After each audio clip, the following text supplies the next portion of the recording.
enfant de la destinée. Lève-toi, taureau premier-né. Lève-toi, aigle royal. Lève-toi, aigle royal. Lève-toi, héritier de la prééminence. Mais regarde Genèse chapitre 1. Dès que Dieu dit, qu'est-ce qui se passe? Quelque chose se met en place.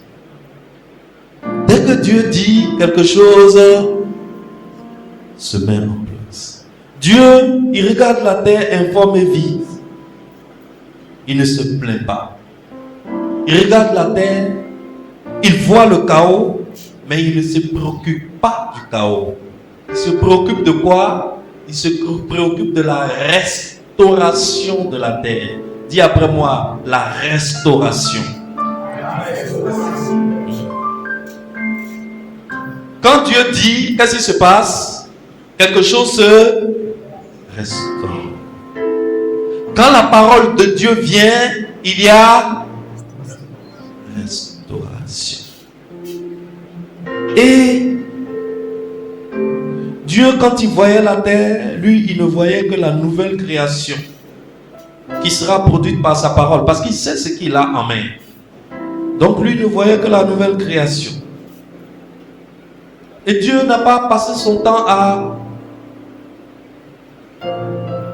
on va dire, à étudier la démonologie, étudier le nombre de démons qui existent, connaître le nom de tous les démons, savoir dans quel domaine c'est quel domaine c'est dans quel domaine tel démon intervient.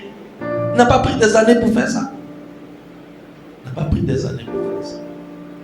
Il a tout simplement dit quoi? Que la lumière soit. Quand la lumière vient, les ténèbres reculent toutes seules. Ce n'est pas quelqu'un qui dit aux ténèbres de partir. Lorsque tu rentres dans cette salle, tout à l'heure à 18h, quand tu rentrais dans cette salle, elle était noire. Parce qu'il n'y avait personne. Mais à l'heure où je te parle, il est presque 20h, la salle est éclairée. On se voit dans la salle. Pourquoi? Parce qu'on a activé les interrupteurs et la lumière est apparue. Est-ce que les pasteurs de cette église ont fait intercession pour mettre la lumière dehors? Pour mettre les ténèbres dehors? Est-ce que quelqu'un a utilisé une machine ou un moteur pour aspirer les ténèbres? Non. Il a suffi que quoi? Tac, que la lumière soit. Quand la lumière est venue, les ténèbres sont parties tout seules. La lumière est donc le commencement de tout développement. Genèse chapitre 1 est en train de nous montrer que si tu veux te développer, si tu veux aboutir à un développement, si tu veux mettre en place un processus de développement, tu dois commencer d'abord par faire quoi? Par installer la lumière. Parce que dans le cas présent, la lumière est cachée dans la parole de Dieu. Aujourd'hui, l'Afrique, notre continent, ressemble à la terre en Genèse chapitre 1, verset 2, n'est-ce pas? L'Afrique est ravagée, tout va mal. Nos enfants sont tellement perdus qu'ils fuient le continent, à pied parfois. Et ils vont se jeter à l'eau pour essayer de rejoindre les berges de l'Europe, les côtes de l'Europe. Parce qu'ils ne savent plus à quel sein se vouer. Le continent africain apparaît à leurs yeux comme un grand abîme où tu ne peux rien devenir et rien obtenir. Je te dis, je cause aujourd'hui avec des gens qui ont 45 ans, presque 50 ans, ils te disent. Dimanche, il y a quelqu'un qui m'a dit, quelqu'un qui est entre 45 et 50 ans qui m'a dit, lui où il est, la seule chose qu'il attend, c'est son visa pour aller en Europe. amigo mio, mon camarade, un tel individu, imagine dans sa tête, comment il voit l'Afrique? Comment il voit l'Afrique? Pour que à 50 ans, où un homme cherche désormais la tranquillité autour de lui, c'est maintenant lui, il s'en va se chercher. Oui, ça fait rire. Parce que dans sa tête, l'Afrique est un continent recouvert d'eau et d'obscurité. Et si nous voulons nous baser sur ce que nous venons d'apprendre, l'Afrique a besoin de quoi? L'Afrique a besoin de quoi? De lumière.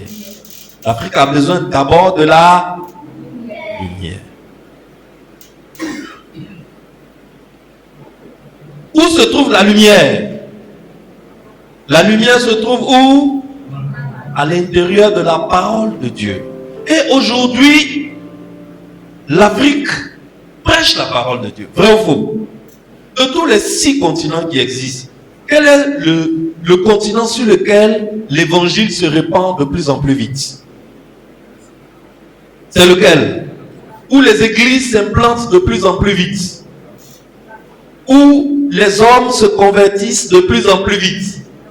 L'Afrique. Aujourd'hui, l'Europe est devenue un continent totalement athée. L'Europe ne croit plus en Dieu. L'Amérique est devenue un continent totalement controversé. L'Amérique croit en Dieu, mais l'Amérique croit à un Dieu qui autorise l'homosexualité. L'Amérique croit à un Dieu qui autorise le lesbianisme. L'Amérique croit à un Dieu qui autorise le changement de genre. Parce que ce Dieu-là, il n'a pas bien choisi pour nous. Moi, je voulais être femme, il m'a fait garçon. Je suis plus intelligent que lui. Moi, je dois être femme. Lui, il m'a fait garçon. Pourquoi il m'a fait garçon? Je vais faire opération pour changer. Le seul continent où l'évangile gagne du terrain aujourd'hui, c'est l'Afrique. Alors, si nous partons du principe selon lequel tout développement commence par la lumière. La lumière se trouve dans la parole de Dieu. Or, l'Afrique enseigne la parole de Dieu. On a un problème ou bien on n'a pas un problème? Normalement, comme l'Afrique enseigne la parole de Dieu, l'Afrique doit recevoir quoi? La lumière. Et comme la lumière est là, le développement peut s'amorcer, n'est-ce pas? Mais qu'est-ce qu'on constate? L'Afrique est le continent où il y a le plus grand nombre de pasteurs, où il y a le plus grand nombre de chrétiens. Le seul continent où il y a le plus grand nombre de conversions chaque année. On a remarqué que pendant ces 50 dernières années, l'Afrique est restée le continent le moins développé. Mais si la lumière est source de développement, mais l'Afrique prêche la parole de Dieu, normalement, l'Afrique devait être éclairée par la lumière et être développée. Alors, la question qu'il convient de se poser dans ce cas de figure, c'est quelle parole prêchons-nous? N'est-ce pas? Quelle parole prêchons-nous? L'Occident même qui est là, l'Occident a été développé par la parole. La lumière qui a éclairé l'Occident pendant plus de 1000 ans, l'Occident a été dirigé par l'Église. Vrai ou faux? Été dirigé par l'Église. Et c'est la parole de Dieu que les dirigeants utilisaient pour conduire les peuples. Le résultat que ça a donné, c'est que l'Occident est développé aujourd'hui.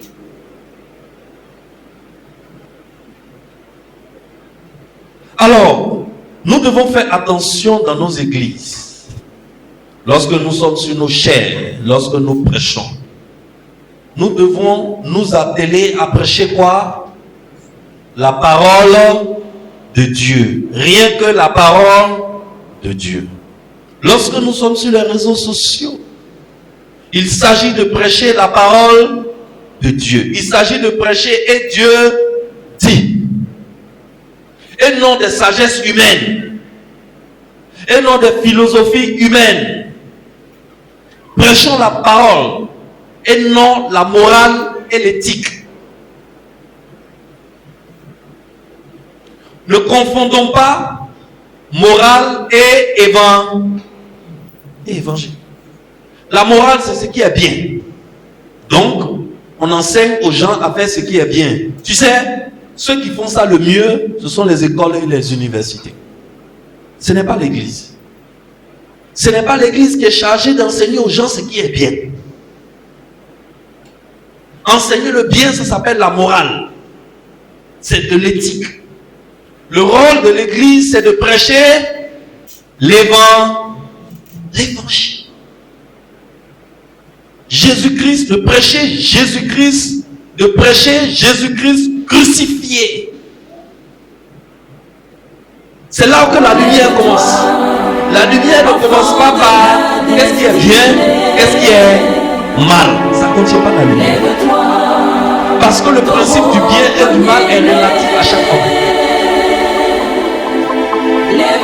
Alors, l'église n'est pas là pour enseigner la morale. Mais l'église est là pour proclamer l'évangile.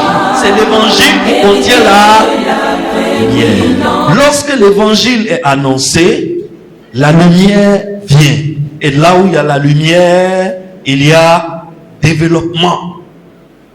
Psaume 119, verset 130 dit: la révélation de tes paroles est claire. Elle donne de l'intelligence aux simples. Et une autre version, j'ai trouvé une autre version qui dit: la révélation de tes paroles est claire. Elle donne de l'intelligence à ceux qui manquent d'expérience. Donc, dans la parole est caché tout développement. Toute la science dont l'homme a besoin est cachée dans la parole. Nos enfants vont faire Académie des Princes. Vous allez voir. On va leur montrer comment la science est cachée dans la parole. Alors, lorsque la parole est prêchée, tout corps de métier qui est présent, qui entend la parole, reçoit sa révélation. Lorsque la parole de Dieu est prêchée ici,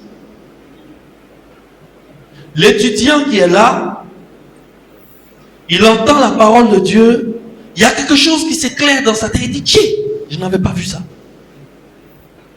Et ça règle un problème qu'il avait.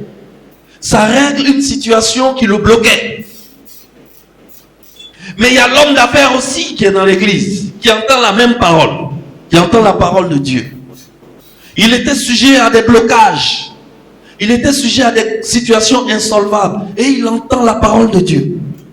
Là où l'étudiant a vu une issue à son problème, dans la même parole, l'homme d'affaires trouve une issue à son problème. Dans la même parole, la ménagère trouve une réponse à une question qu'elle se posait. Dans la même parole de Dieu, le docteur, le médecin qui est là, trouve la résolution d'un truc. Il reçoit une révélation. C'est ce qu'on appelle avoir une révélation. Donc, la parole de Dieu répond à toutes les questions. Parce que quand la parole de Dieu rentre dans ton cœur, la parole de Dieu apporte la lumière. Alors lorsque la parole de Dieu vient et que aucune lumière n'est apportée, aucun éclairage n'est apporté, c'est qu'il y a un problème. Alors fais attention à la parole que tu écoutes. Fais attention à la parole que tu écoutes. Un petit gars dans un petit quartier quelque part, il se fait appeler prophète. Il vient, il te dit: c'est ta maman qui te retient captif en sorcellerie, que ta maman est une sorcière, que faut faire tout, tu vas quitter l'Afrique, tu vas aller te cacher quelque part ailleurs, parce que les yeux sont trop sur toi ici, et puis toi aussi, fier, tu dis: le prophète dit que. Mais où tu t'en vas là, il n'y a pas de démons là-bas. Il y a des démons partout, Excellence. C'est pas seulement en Afrique qu'il y a des démons. Tu sais, au Japon, par exemple, depuis que le Japon existe, les gens adorent ce qu'on appelle les kami. Et les kami, ce sont des esprits qui habitent un lieu particulier. Donc, un kami peut habiter une forêt, Un kami peut habiter une montagne, il peut habiter dans le vent, il peut habiter dans les rivières, dans les fleuves, etc. Et chaque fois qu'on doit créer un nouveau village, on érige d'abord un sanctuaire pour honorer les esprits qui habitent là, à côté de qui on vient créer le village. Pour demander leur permission et pour avoir leur protection. Donc les Japonais croient que les kami, on peut les trouver partout. Et qu'aucun lieu sur leur territoire du Japon n'est en dehors du pouvoir des kami. Donc si toi tu quittes l'Afrique pour aller te cacher au Japon, tu n'as rien fait. Parce que là-bas, tous les rituels de la vie communautaire trouvent leur fondement dans le culte des kami. N'est-ce pas? Les kami là, ce sont des démons. C'est les mêmes démons. Le prophète t'a dit, et puis tu as fui ici là. C'est les mêmes démons là qui sont au Japon. Il y a des démons partout. Il faut faire attention aux paroles que tu écoutes. La parole que tu écoutes, fais attention. Si par exemple ton prophète te dit ne mange pas ci, ne mange pas ça parce que la nourriture là est envoûtée. Bon, si tu es au Japon par exemple, tu as un problème. Parce qu'au Japon, dans chaque maison, dans chaque restaurant, dans chaque école, dans chaque université, dans chaque dojo de karaté, etc., il y a toujours un petit hôtel quelque part, avec des bougies et des encens qui brûlent dessus, qui ne s'éteignent jamais. Il y a toujours quelqu'un qui vient pour brûler une bougie, pour brûler un encens. Et puis bon, ton prophète t'a dit la nourriture envoûtée. Tu as quitté où tu es parti au Japon. Mais là-bas, là, dans chaque restaurant, il y a un hôtel. Donc si tu rentres dans le restaurant et puis tu vois un hôtel avec un petit Bouddha ou bien je ne sais pas quoi, les Japonais ne sont pas bouddhistes, ils sont plutôt shintoïstes, n'est-ce pas? Et il y a un hôtel qui est en train de brûler là-bas. Non, tu ne vas pas manger? Non. Excellence. Malgré que le Japon est un pays où il y a des hôtels partout, où on adore les kami. Le Japon est un pays développé, non? Vrai ou faux? Le Japon est un pays développé. Alors, au lieu d'aller de prophète en prophète pour savoir quel démon est en train de te persécuter, ou quel sorcier est responsable de tes échecs, lève-toi, prends autorité sur tout esprit par l'autel de la croix. Dis-moi Amen. Prends autorité, utilise l'autel de la croix et fais venir la lumière dans ta situation et les ténèbres s'enfuiront. Alors que la lumière soit en face des calamités de ta vie, en face des ravages, des inondations et des ténèbres. Ne te préoccupe pas du chaos, ne te préoccupe pas des ravages, mais préoccupe-toi plutôt de la restauration. La restauration est cachée dans la parole. Ce que le diable fait dans ta vie, les dégâts que le diable a causés dans ta vie, les ténèbres, les ravages qu'il a occasionnés, l'obscurité qu'il a installée, pour lui, ton cas est réglé. N'est-ce pas? Pour lui, c'est fini. Lui là, il n'y a rien qu'on peut faire pour lui. Je l'ai bouclé. C'est, comment vous dites là? C'est géré. C'est géré. Pour le diable, toi, ton cas est géré. Il a fini, il t'a bouclé. Il a les liens, il a ces petits démons qui te gèrent, etc., etc. Et ta vie n'est que ravage. Ta vie n'est qu'obscurité.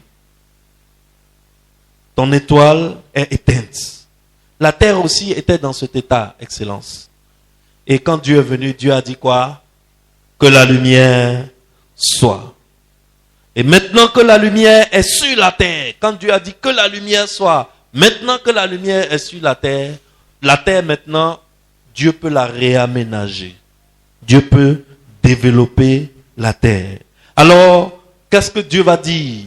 Maintenant que la lumière est là, Dieu dit en Genèse chapitre 1 verset 9, que toutes les eaux qui sont au-dessous du ciel se rassemblent en un seul lieu et que le sec paraisse. Waouh! La terre qui était envahie d'eau, submergée d'eau. Qu'est-ce que Dieu fait? Dieu donne l'ordre aux eaux de faire quoi? De se parquer en un seul endroit. Les eaux se réunissent, se parquent en un seul endroit.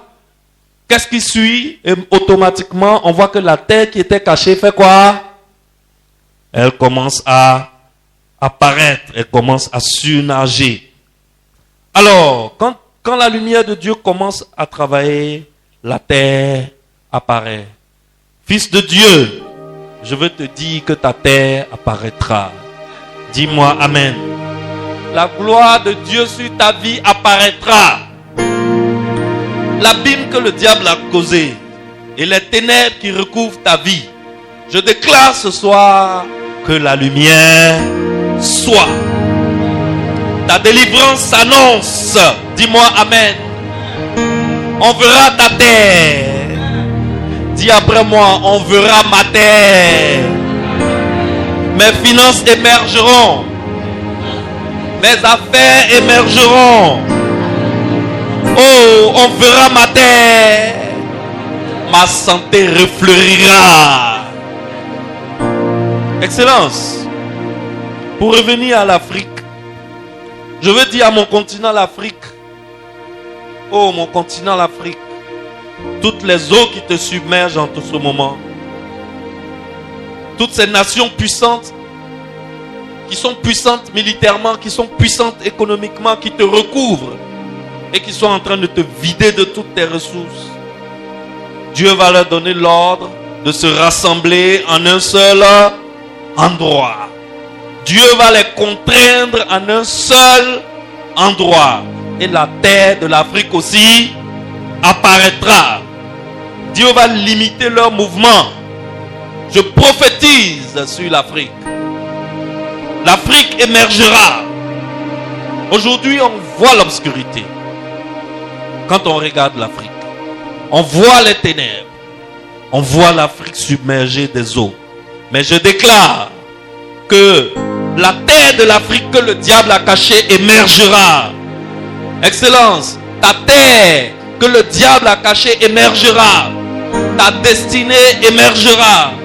Les eaux qui te recouvrent aujourd'hui seront bientôt restreintes en un seul endroit. Car la parole de Dieu ne perd jamais sa fraîcheur. N'est-ce pas? Elle est toujours d'actualité. La parole de Dieu n'a pas de date de péremption. Elle n'a pas de délai d'expiration. La parole de Dieu, elle n'a pas cette date-là. En science, quand on met la date d'expiration sur un produit, c'est que on estime que à partir de cette date-là, la dégradation microbiologique de ce produit est devenue inacceptable et impropre à la consommation. N'est-ce pas? C'est pour cela qu'on met une date de péremption sur un produit. Et quand cette date est arrivée, il faut jeter le produit à la poubelle. Mais je viens te dire ce soir que la parole de Dieu n'a pas de dégradation microbiologique. La parole de Dieu ne perd jamais sa fraîcheur. La parole de Dieu, on ne la jette jamais à la poubelle. Dieu a dit que les eaux qui sont au-dessous du ciel se rassemblent en un seul endroit. Et c'est ce qui s'est passé. C'est pourquoi nous n'allons pas passer tout notre temps à lier les démons. C'est pourquoi nos prières pour lier les démons, je lis, j'abats, je fracasse, je pulvérise, je renverse. On a fait ça pendant un mois. Les démons sont renversés. Maintenant, ce qui doit nous intéresser, c'est la restauration. Si on continue, démon, au final, ce n'est plus prière. On est en train de rentrer maintenant dans animisme. On est en train de rentrer dans publicité gratuite, admiration de la puissance des démons. Je veux dire à quelqu'un qui est désespéré, je veux dire à quelqu'un que quand la terre était informe et vide et qu'elle était submergée, ce n'est pas la terre qui a fait appel à Dieu pour venir la restaurer, n'est-ce pas? C'est Dieu qui a créé la terre. Et c'est Dieu lui-même qui a pris l'initiative de venir restaurer la terre. Est-ce que toi, c'est pas Dieu qui t'a créé? N'est-ce pas Dieu qui t'a créé? Dieu te regarde. Dieu ne va pas te laisser dans ton état où tu es aujourd'hui. Dieu va prendre l'initiative de venir chez toi. Mais quand Dieu veut venir chez quelqu'un, il le fait à travers sa parole. C'est sa parole qu'il envoie vers toi. C'est la parole qu'il envoie chez toi. Et Dieu va restreindre les eaux qui te submergent aujourd'hui. Il va leur montrer des frontières à ne pas dépasser. Et aucun démon ne pourra dépasser cette frontière dans ta vie. Dieu va établir autour de toi une ligne de démarcation qui sera infranchissable pour les eaux et les ténèbres.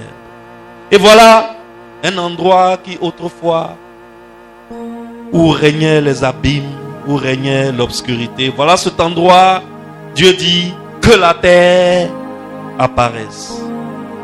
Maintenant, après avoir dit que la terre apparaisse, Dieu dit que la terre produise. Tout ça, c'est quoi? La puissance de la parole. La puissance. Genèse chapitre 1, verset 11. Puis Dieu dit que la terre produise de la verdure, de l'herbe portant de la semence, des arbres fruitiers donnant du fruit selon leur espèce, et ayant en eux leur semence sur la terre. Et cela fut ainsi. La terre produisit de la verdure, de l'herbe portant de la semence selon son espèce, et des arbres donnant du fruit, et ayant en eux leur semence selon leur espèce. Dieu vit que cela était bon. N'est-ce pas? Regarde ces choses magnifiques, ces choses wonderful qui commencent à se passer sur la terre. Maintenant, tu regardes la terre. La terre est une magnifique forêt vierge avec des millions d'espèces de plantes. Il y a de la lumière, il y a de la verdure, il y a de la vie, il y a l'air pur, frais, non pollué. Il y a des magnifiques animaux. Tu vois le lion, un gros lion, il mange de l'herbe comme le mouton. Les oiseaux volent entre les arbres, les perroquets avec leurs chants et leur beau plumage. Sur cette terre qui autrefois était ravagée et saccagée. Aujourd'hui, tu vois les singes qui jouent dans la canopée, dans la forêt, à la cime des arbres, avec leur agilité. Et les océans sont bourrés à craquer de poissons, de gros poissons, des poissons de toutes les tailles et de toutes les espèces. Et pour gérer tout ce trésor, pour gérer toute cette beauté, Dieu va créer un homme et une femme qui sont dotés d'une intelligence remarquable. Alors ce n'est plus la désolation qu'on voyait au début. Maintenant la terre est un véritable paradis. Alors je veux te poser la question, Excellence. Suis-moi bien. Je veux te poser une question. La parole de Dieu qui a transformé cette terre ravagée et saccagée, cette terre de désolation en un véritable paradis. Est-ce que cette parole de Dieu a la même autorité aujourd'hui? Est-ce que cette parole a la même autorité aujourd'hui? Réponds-moi. Elle a la même autorité. Alors, je vais te poser une deuxième question. Est-ce que la parole de Dieu a la même autorité dans la bouche de Dieu que dans ta bouche? Est-ce que tu m'as compris? La terre était informe et vide. La terre était un lieu de désolation où il n'y avait que dans l'obscurité, de l'eau. Il n'y avait pas de forme, il n'y avait aucun relief, il n'y avait aucune vie. C'était noir, c'était invivable, c'était irrespirable. C'était que prise de tête, c'était que dépression. Et la parole de Dieu fait quoi? La parole de Dieu arrive. Quand la parole de Dieu arrive, la parole de Dieu dit que la lumière soit. La lumière est venue. Quand la lumière est venue, Dieu dit que les eaux se retirent en un seul endroit et que le sec apparaisse. Quand le sec est apparu, Dieu donne l'ordre que la terre produise. Et la terre a produit. et le désert, la désolation est devenue un magnifique jardin. Ce pouvoir se trouve où? Dans la parole de Dieu. Et cette parole de Dieu est sortie de la bouche de Dieu.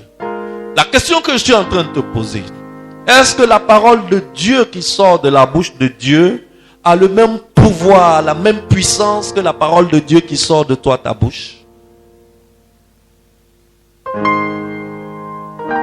Je veux que tu me répondes. Oui, ça a le même pouvoir. Oui, ça a le même pouvoir. C'est la parole qui compte. Ce n'est pas celui qui parle qui compte. C'est la parole qui compte. C'est dans la parole que se trouve la puissance de Dieu.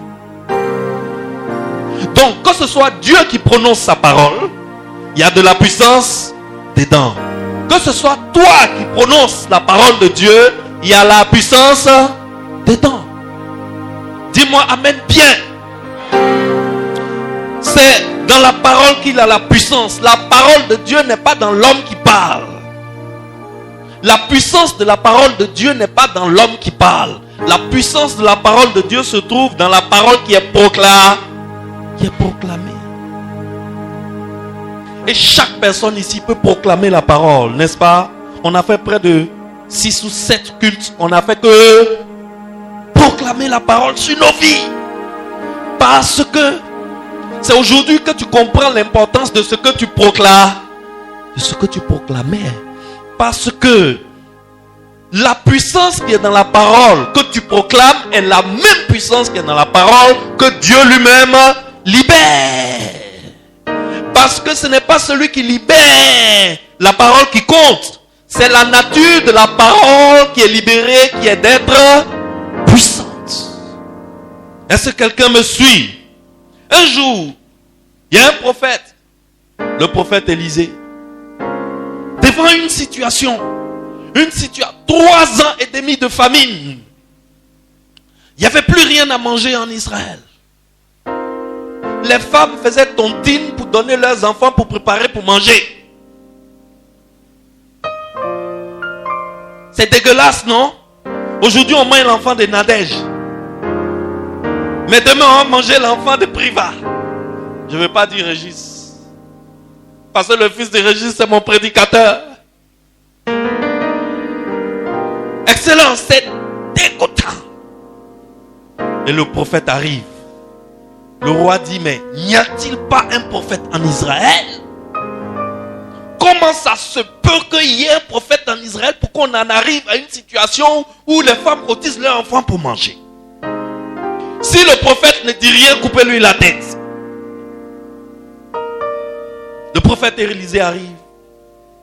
Il dit, demain, à cette même heure, à la porte de Samarie, tous ces problèmes seront réglés.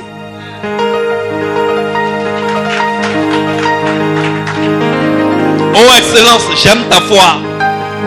J'aime ta foi, Excellence. La puissance n'est pas dans l'homme qui parle. La puissance est dans la parole qui est libérée. Tout dépend de la parole qui est libérée. Quelle est la parole que ta bouche libère?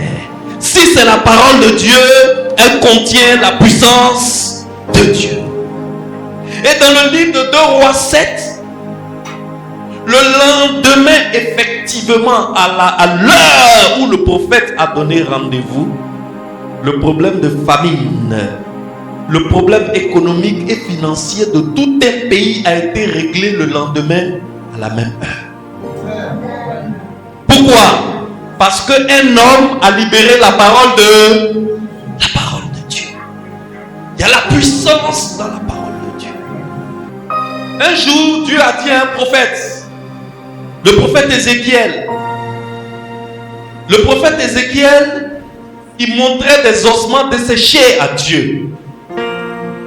Et Dieu dit non, moi je ne ferai rien. Toi, Ézéchiel, parle aux ossements. Toi, Ézéchiel. Dieu pouvait parler, non? Est-ce que Dieu ne pouvait pas parler? Dieu pouvait parler. Dieu dit je ne parle pas. Et il dit au prophète, dis-leur. Dieu dit à Ézéchiel. Il va lui montrer le code. Il dit à Ézéchiel, dis-leur, dis aux ossements là, écoutez la parole de l'Éternel. Excellence. Toi qui as lu ce passage biblique, qu'est-ce qui s'est passé? La chair a commencé à pousser sur les ossements. Les muscles ont commencé à recouvrir les ossements. Et le mort là s'est ressuscité. Est-ce que c'est Dieu qui a parlé sur les ossements? Non. C'est Ézéchiel qui a parlé sur les ossements. La puissance est dans la parole de l'Éternel. Jésus lui-même, lorsqu'il était sur la terre, Jésus dira, quiconque dira à cette montagne, nous sommes dans Marc 11, quiconque dira à cette montagne, ôte-toi de là et jette-toi dans la mer. S'il n'hésite pas dans son cœur, c'est-à-dire s'il n'a pas de doute, s'il croit que ce qu'il dit arrivera, il verra la chose arriver. La montagne se déplacera et se jettera dans la mer. Il a dit qui? Est-ce qu'il a dit les disciples? Est-ce qu'il a dit les apôtres? Est-ce qu'il a dit les pasteurs et les prophètes? Est-ce qu'il a dit le pape? Il dit qui? Bon, n'importe qui prononce la parole de Dieu, la montagne l'écoutera et se jettera dans la mer. Alors, la puissance se trouve où, Excellence? Où se trouve la puissance? La puissance se trouve dans la parole de Dieu. La puissance ne se trouve pas dans un pasteur. La puissance ne se trouve pas dans une petite fille assise dans une case quelque part qu'on appelle prophétesse. Qu'on appelle Maman Pauline. On dit Maman Pauline est Jésus. Non. Vous avez entendu cette affaire de Maman Pauline, non? La puissance se trouve dans la parole. La puissance ne se trouve pas dans une prophétesse, ni dans un prophète, ni dans un bishop. Alors il ne faut pas lier ta vie à la parole d'un prophète. Il ne faut pas lier ta vie au rêve d'un prophète. Que ta vie soit liée par quoi? Par la parole de Dieu. Il ne faut pas fonder ta vie sur une prophétesse.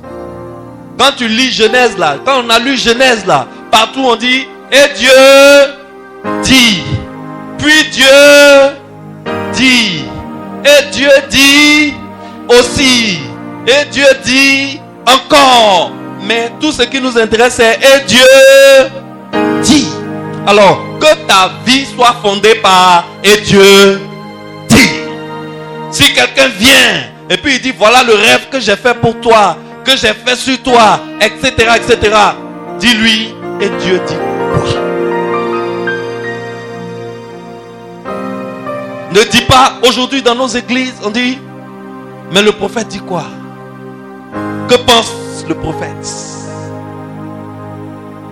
Quel est l'avis du bishop?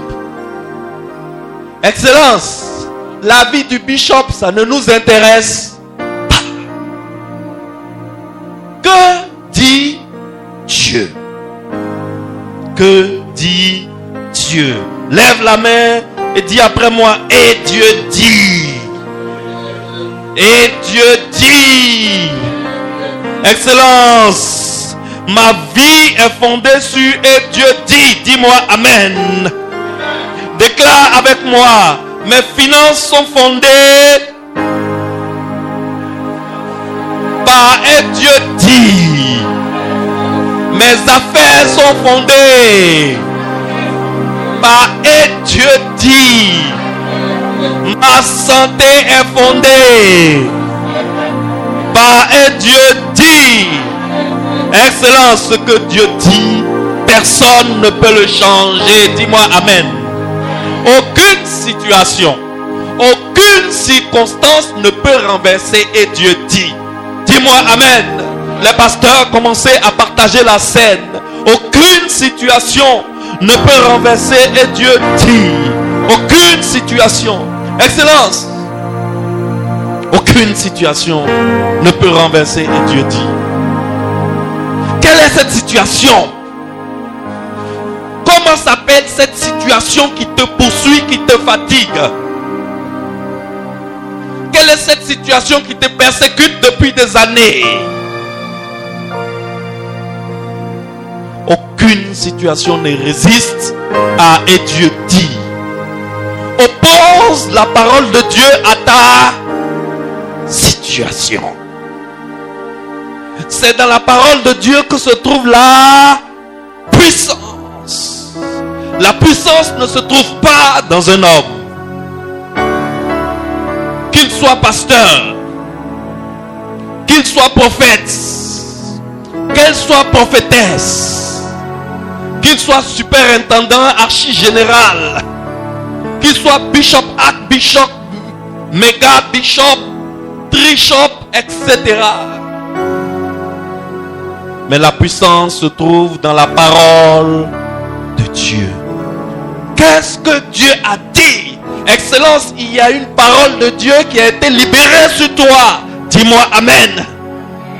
Quelle est la parole de Dieu qui a été libérée sur toi? Enfant